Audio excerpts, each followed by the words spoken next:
Hello बच्चों, कैसे हैं आप सब लोग। उम्मीद करता हूँ सब ठीक ठाक होंगे। लास्ट वीडियो में हमने प्रॉपर्टीज़ ऑफ रियल नंबर को कंप्लीट करा था और आज की इस वीडियो में हम एक्सरसाइज नंबर 1.2 सॉल्व करेंगे। चैप्टर नंबर हमारा है 1, यूनिट नंबर 1, 9th क्लास की मैथमेटिक, जिसका एक्सरसाइज नंबर 1.2 हम सॉल्व करेंगे। इसमें हमारे पास है recognise the properties of real number used in the following. Book आपको पता ही है कि हम सिंध टेक्स्ट बुक बोर्ड की यूज़ कर रहे हैं। इसमें ये है क्वेश्चन नंबर 1 जो है ना, इसमें recognise the properties of real number use in the following. Exercise number कौन सी है? 1.2 क्वेश्चन नंबर 1 है।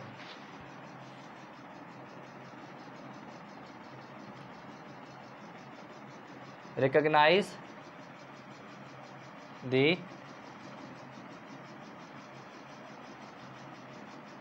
properties of real number used in the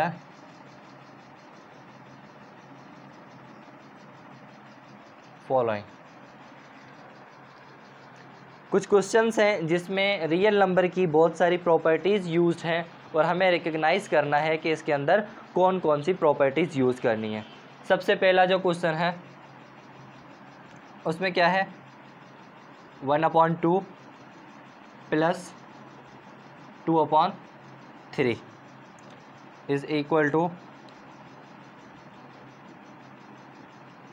2/3 plus 1/2। सबसे पहले तो आप खुद अंदाज़ा लगाएं, आप खुद इसको सोचें कि ये कौन सी प्रॉपर्टी है, क्योंकि रियल नंबर की सारी प्रॉपर्टीज़ हमने कवर कर ली हैं। हर एक प्रॉपर्टीज़ को हमने कॉन्सेप्चुअली समझा है। अज्यूम करें कि ये आपके पास ए है और ये आपके पास बी है। A plus B is equal to B plus A, यही आ रहा है। यहाँ पर ए की वैल्यू है, यहाँ पर बी की वैल्यू है। उस तरफ बी की वैल्यू फर्स्ट में है और ए की वैल्यू बाद में है। तो ये कौन सी प्रॉपर्टी है? कौन सी प्रॉपर्टी है? कम्यूटेटिव प्रॉपर्टी है। कौन सी? कम्यूटेटिव प्रॉपर्टी है। कम्यूटेटिव कैसे है? कम्यूटेटिव प्रॉपर्टी ने क्या कहा था कि भाई हमारे लिए ऑर्डर मैटर नहीं करता कि आप ए को पहले रख के फिर आप बी ऐड करें या बी को पहले रख के ए को ऐड करें। तो इस तरह का कोई ऑर्डर हमारे लिए मैटर नहीं करता। इसीलिए ये प्रॉपर्टीज़ अगर यहाँ से हम देखें तो ये कौन सी प्रॉपर्टी लग रही है हमें? ये कम्यूटेटिव प्रॉपर्टी है और एग्जैक्टली कम्यूटेटिव ही है। तो यहाँ पर हम लिखते हैं ये कौन सी प्रॉपर्टी है?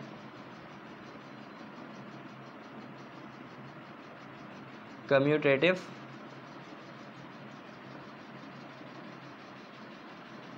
प्रॉपर्टी। क्लियर है? ओके।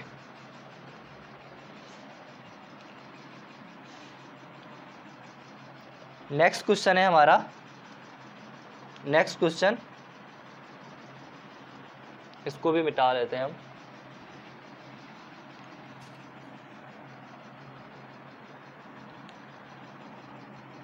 क्वेश्चन नंबर 2 में है 4/3 प्लस ब्रैकेट के अंदर 1/3 plus 2/3 okay is equal to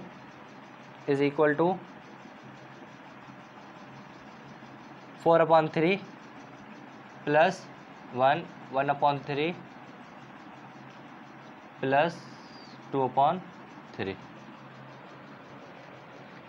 ये हमारे पास क्वेश्चन है और आइडेंटिफाई करना है कि इसके अंदर कौन सी प्रॉपर्टीज़ रियल नंबर की लग रही है। अच्छा, ये ब्रैकेट यहाँ पर इनिशिएट होगा। अज्यूम करें कि ये क्या है? ए है। ये वैल्यू कौन सी है? बी है। और ये वैल्यू कौन सी है? सी है। यहाँ पर क्या कर रहे हैं हम? एक वैल्यू को हमने बाहर रखा है और दूसरी जो दो वैल्यूज़ हैं बी और सी, इनको एक ब्रैकेट में लिखा है, मतलब इनका ग्रुप बनाया हमने। क्या बनाया है? ग्रुप बनाया। और उसके बाद इक्वल के इस साइड क्या किया है, जिस वैल्यू को हमने यहाँ पर बाहर रखा था वो यहाँ पर एक ग्रुप में आई है और दूसरी कौन सी आई है, दूसरी ये वाली आई है। अब यहाँ पर जो ग्रुप है वो चेंज है, यहाँ पर जो ग्रुप है वो चेंज है, लेकिन वैल्यूज़ ओवरऑल सेम है, ओवरऑल सेम है। यहाँ पर भी ए है, यहाँ पर भी बी है, यहाँ पर भी सी है। सिर्फ क्या की है, ग्रुपिंग हमने चेंज की है। क्या की है, ग्रुपिंग चेंज की है। अब ये प्रॉपर्टी कौन सी है, हमने देखा था एसोसिएटिव प्रॉपर्टी के बारे में। एसोसिएटिव प्रॉपर्टी क्या कहती है, एसोसिएटिव प्रॉपर्टी ये कहती है कि हमारे लिए ग्रुपिंग मैटर नहीं करती। क्या, हमारे लिए ग्रुपिंग मैटर नहीं करती। आप इसको बाहर रख के इन दोनों की ग्रुपिंग करके आप क्या कर सकते हो, क्वेश्चन को सॉल्व कर सकते हो। अगर आप इस तरह से कर लो, जो यहाँ पर बाहर रखी है उसको आप ग्रुपिंग में ले लें और एक को बाहर रख दें। इसको हम सॉल्व करके देखते हैं कि वाकई में ये सही है या नहीं। वैसे तो जिनकी पढ़ी हुई ये प्रॉपर्टीज़, जिसने सॉल्व कर ली है या पहली क्लासेस में पढ़ी, उनको ये समझ में आ गया कि ये एसोसिएटिव प्रॉपर्टी है और ये बिल्कुल ट्रू है। लेकिन जिसको नहीं मालूम उनको मैंने बता तो दिया कि भाई ये जो है ना एसोसिएटिव प्रॉपर्टी है, लेकिन कॉन्सेप्चुअली इस बात को समझने के लिए हम क्या करेंगे, इसको सॉल्व करेंगे।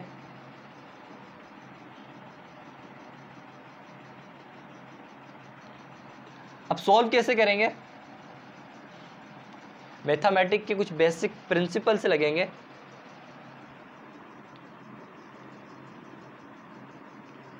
फोर अपॉन थ्री को ऐसे ही लिखें और यहाँ पर बोडमास का रूल लगेगा। कौन सा, कि जो चीज़ ब्रैकेट के अंदर होगी उसको सबसे पहले सॉल्व करेंगे। अब देखिए यहाँ पर है, यहाँ पे क्या होता है कि ये जो आपके पास इस अपॉन वाली वैल्यू के सामने जो नंबर आता है, इसको आप क्या करते हो, इसको जो नीचे वाला डिनोमिनेटर है ना, इससे मल्टीप्लाई करते हो। 1 3 ज़ा 3 करेंगे और इसका जो रिजल्ट आएगा ना, इसको आप प्लस करेंगे ऊपर वाले नोमिनेटर से। क्या करेंगे, प्लस करेंगे ऊपर वाले नोमिनेटर से। 1 3 ज़ा 3, 1 3 ज़ा 3, 3 और 1 4, 4 अपॉन 3। कैसे, ये इस तरह से हुआ है। 1 और 3 को मैंने मल्टीप्लाई करा और इन दोनों का जो प्रोडक्ट आएगा उसको मैंने प्लस कर दिया 1 के साथ। 1 के नहीं, मतलब जो भी नोमिनेटर यहाँ पे होगा उनके साथ हम प्लस कर देंगे, उनके साथ हम प्लस कर देंगे। तो यहाँ पर क्या आया, 4 अपॉन 3 आया और फिर प्लस 2 अपॉन 3। अब क्या करना है, अब सेम प्रोसेस 4 अपॉन 3 को यहाँ पे लिख दें और इसके अंदर आप क्या करें, इसको सॉल्व करें। अब आप क्या करते हो, इन दोनों में से कॉमन निकालते हो जो यहाँ पर आएगा। अब इसके दो तरीके होते हैं, किस तरह से, या तो आप इसके फैक्टर्स निकाल लें इस तरह से। कौन सा टेबल लगेगा, 3 का, एक ही फैक्टर 3 आएगा। या तो अगर यहाँ पे दोनों नंबर सेम है तो फिर आप कोई भी एक नंबर यहाँ पे उठा के रख लो। बहुत सारे तरीके हैं जो आप कर सकते हो, लेकिन फ़िलहाल के लिए आप इस फैक्टर को सॉल्व करके यहाँ पे वैल्यू रख लें। अब क्या होगा, अब यहाँ पर जो वैल्यू है, यहाँ पर जो नोमिनेटर आ रहा है, डिनोमिनेटर, इसको देखेंगे कि ये जो 3 है ना, इसका टेबल इसको कितनी दफ़ा लगता है। क्या करना है, चेक करना है कि इसका टेबल, ये जो जहाँ पर जो भी नंबर होगा, इसका टेबल यहाँ पर जो नंबर आएगा उसको कितनी दफ़ा लगेगा। अब यहाँ पर 3 है, यहाँ पर भी 3 है, तो मतलब 3 को 3 का टेबल 1 दफ़ा लगेगा, 1 टाइम लगेगा। और ये जो 1 आएगा ना, जितनी टाइम लग रहा है वो ऊपर वाले नंबर से मल्टीप्लाई होगा, इसके नोमिनेटर से मल्टीप्लाई होगा। तो यहाँ पर क्या हुआ, 1 4 ज़ा 4 प्लस आ गया और ये 3 का टेबल 3 को 1 दफ़ा और यहाँ पर 1 मल्टीप्लाई 1 2 ज़ा 2। अब क्या होगा, 4 अपॉन 3 प्लस 2 4 ज़ा 2 और 4 6 और यहाँ पर 3। अब सर इसका भी सेम मेथड है, क्या करें, कॉमन निकालें, 3 आएगा, 3 को 3 का टेबल 1 टाइम, यहाँ पर 1 मल्टीप्लाई 4 प्लस 3 को 3 का टेबल 1 टाइम, 1 यहाँ पे मल्टीप्लाई 6। ओके, यहाँ पे मल्टीप्लाई होगा 6 और 4 10 हो जाएंगे और 3। इस तरफ क्या आया है, इस तरफ 3 आया है। वहाँ पे देखते हैं क्या आता है, 10 अपॉन 3 यहाँ पे आ गया है,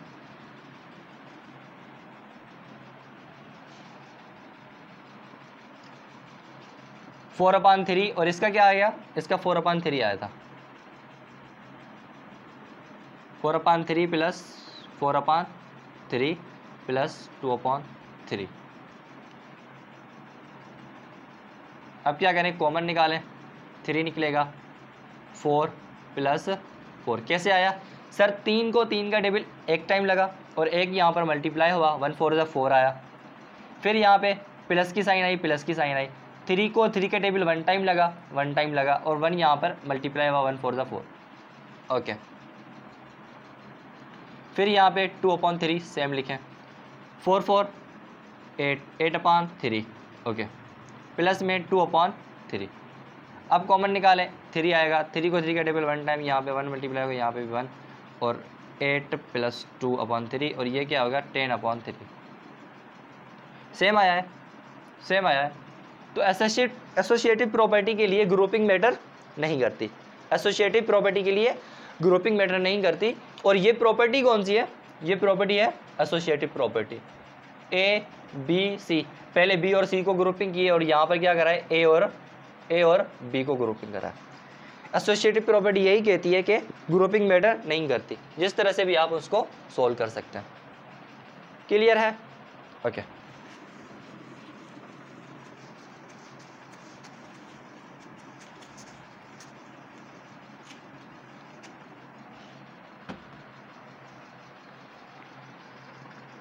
वन 1.2 के अंदर क्वेश्चन नंबर 3,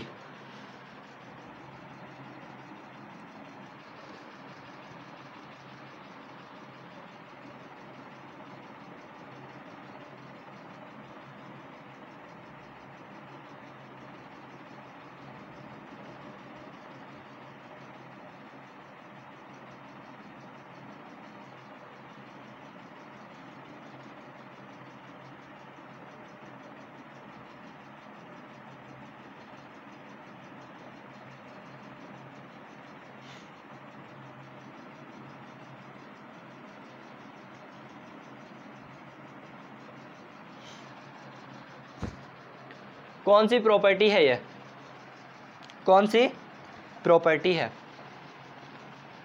वो कौन सी प्रॉपर्टी थी जिसमें हमें ये पता लगा था कि अगर आप दो नंबर्स को ऐड करके फिर उसका जो रिज़ल्ट आएगा उसको मल्टीप्लाई करें किसी नंबर से, या फिर जिस नंबर से आप मल्टीप्लाई कर रहे हो उसको आप इंडिविजुअली उन दोनों नंबर से ऐड कर दें या मल्टीप्लाई कर दें। यहाँ पे यही हो रहा है। ये देखें, यहाँ पर हमारे पास वैल्यू है a, यहाँ पर है b, यहाँ पर है c। अब फिलहाल हम यहाँ पे क्या कर रहे हैं, b और c को हम ऐड करेंगे, इसका जो प्रोडक्ट आएगा। अच्छा, इसको पहले हम ऐड क्यों करेंगे, क्योंकि ये ब्रैकेट के अंदर है, ब्रैकेट के अंदर जो भी होगा सबसे पहले वो होगा।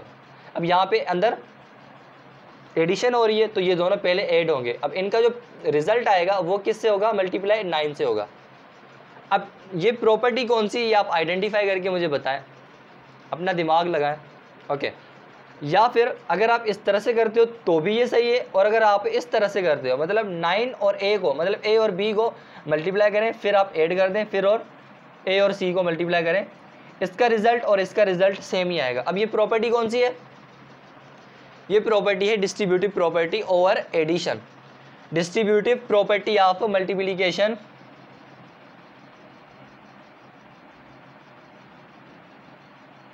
डिस्ट्रीब्यूशन या डिस्ट्रीब्यूटिव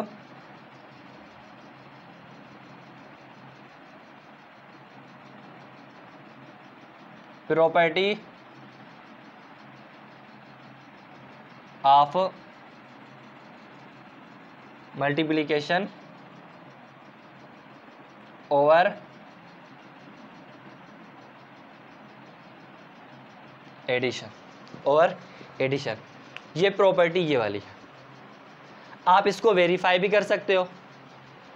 वेरीफाई कैसे करेंगे,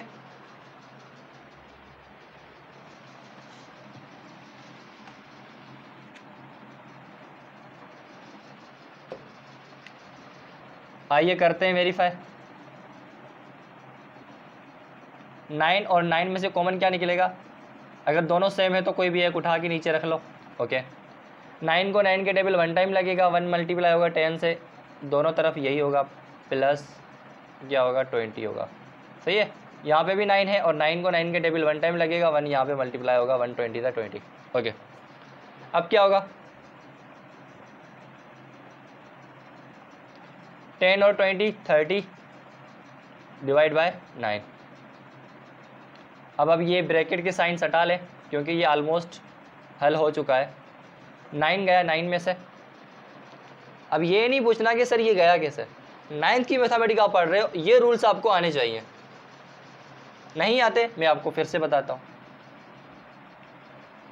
9 मल्टीप्लाई 30 आप इस तरह से भी लिख सकते हो, 1 9 ज़ा 9 1 9 ज़ा 9, ये 9 9 खत्म हो गए, बाकी क्या बचा 30। यहाँ पर क्या बचा है 30, तो वहाँ पर भी क्या बचना चाहिए 30। 9 गया 9 में, 9 गया 9 में, बाकी क्या बचा 10 प्लस 20 30 आ गए। अब 9 9 में कैसे गया ये वाली कहानी आप खुद सोल्व करेंगे क्योंकि आप 9th की मैथमेटिक्स पढ़ रहे हो, ये रूल समझाना बहुत ही अजीब सा है। क्लियर है? Okay.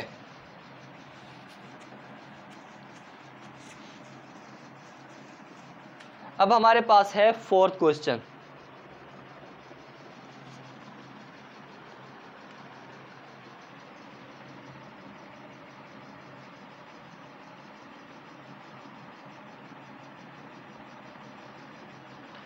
Four upon 5 plus 5/7 multiply कर दें इसको 7 डिवाइड बाय 8 से।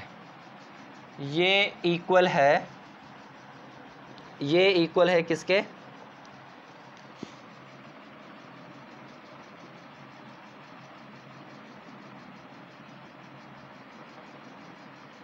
Four upon 5 multiply 7/8। ये वही सेम वाली प्रॉपर्टी जो हमने प्रीवियसली की है। अच्छा सर सेम वाली है तो फ़र्क क्या है इनमें? फ़र्क एक है, वो मैं बताता हूँ आपको। कौन सा फ़र्क है, कोई बताएगा मुझे? मुझे बताने से मुराद ये है कि आप लोग सोचें और फिर मुझे बताएं। सर हम आपको बताएंगे, आप सुन लेंगे? जी हाँ मैं सुन लूँगा। 7 समंदर पार करके आपको आवाज़ कैसे आएगी सर? ठीक है, ये प्रॉपर्टी तो आपने आइडेंटिफाई कर ली कि ये डिस्ट्रीब्यूटिव प्रॉपर्टी ऑफ मल्टीप्लिकेटिव या मल्टीप्लिकेशन ओवर एडिशन। लेकिन फ़र्क क्या है, कौन सी प्रॉपर्टी? इस प्रॉपर्टी में और इस प्रॉपर्टी में फ़र्क क्या है? यहाँ पर ये जो नंबर 9 मल्टीप्लाई हो रहा है वो किस तरफ है, वो राइट साइड है, यहाँ पर लेफ़्ट साइड है। अब यहाँ पर आप ये भी बता सकते हो distributive property of multiplication over addition on left side या राइट साइड। ये मेरे ख्याल से यहाँ पर लिखा भी हुआ है, लेफ़्ट डिस्ट्रीब्यूटिव प्रॉपर्टी। अगर नंबर यहाँ पर है तो ये लेफ़्ट डिस्ट्रीब्यूटिव प्रॉपर्टी, अगर नंबर यहाँ पर है तो ये राइट डिस्ट्रीब्यूटिव प्रॉपर्टी। इस तरह से ये फ़र्क है नंबर के लेफ़्ट और राइट होने का, बाकी प्रॉपर्टी सेम ही है। क्या हो रहा है, डिस्ट्रीब्यूशन हो रही है। ओके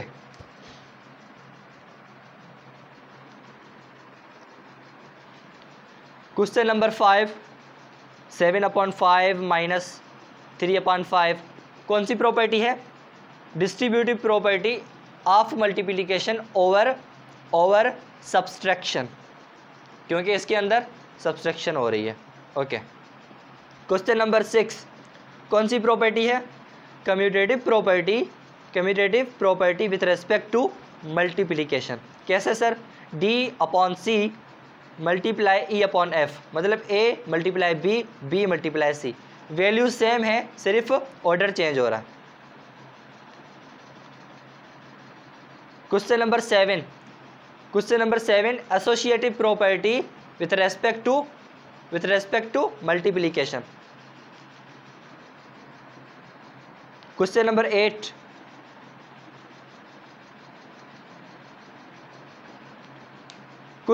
8 मुझे कौन बताएगा? Question number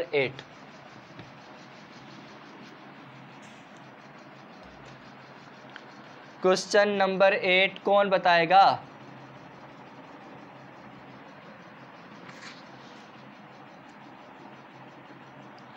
two upon 11 multiply 11/2 equal है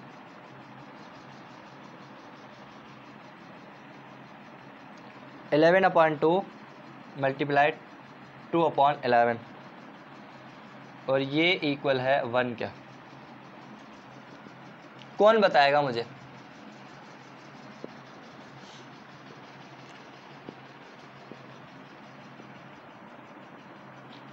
बताएं? नहीं बता रहे?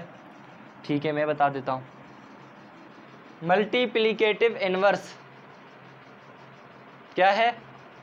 मल्टीप्लिकेटिव इनवर्स कैसे सर? किसी भी नंबर को, किसी भी रियल नंबर को आप ऐसे रियल नंबर से मल्टीप्लाई करें जिसका रिजल्ट आपको 1 मिले। हमें यहाँ पर 1 मिल रहा है जी सर, मिल रहा है।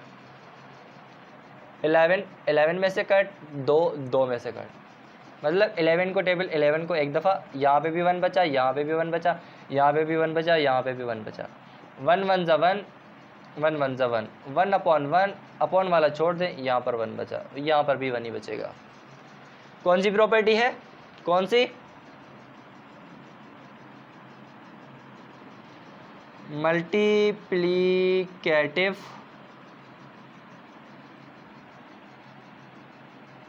इनवर्स। Multiplicative inverse, okay. 1.1 का 8 नंबर क्वेश्चन मैं आपको वेरीफाई करवा लेता हूं।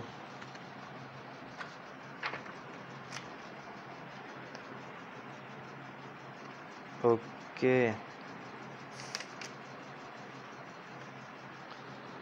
Question number exercise 1.1 question number 8 multiplicative inverse आपको दिखाई दे रहा है?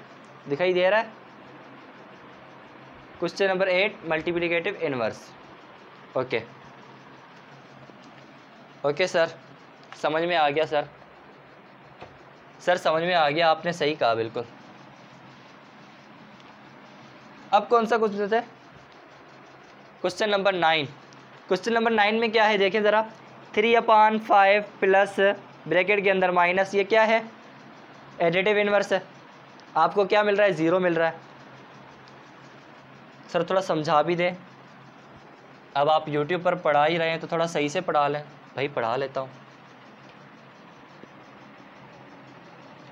9 नंबर क्वेश्चन है आपके पास और यहाँ पर है 3/5 प्लस इसके अंदर है -3/5,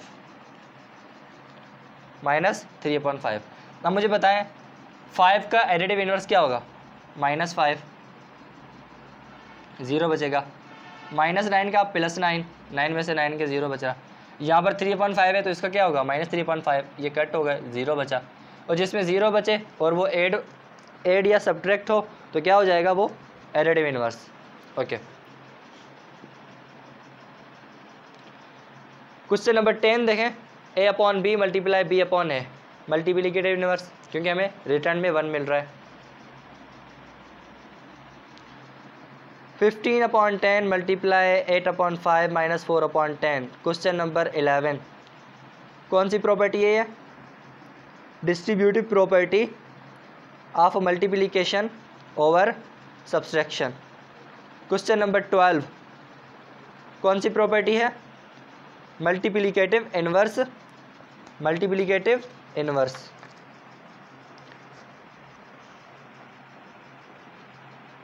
सही है। क्वेश्चन नंबर 1 एक्सरसाइज 1.2 का हमने सॉल्व कर लिया है और नेक्स्ट वीडियो में हम सॉल्व करेंगे क्वेश्चन नंबर 2। अल्लाह हाफिज़ तब तक के लिए।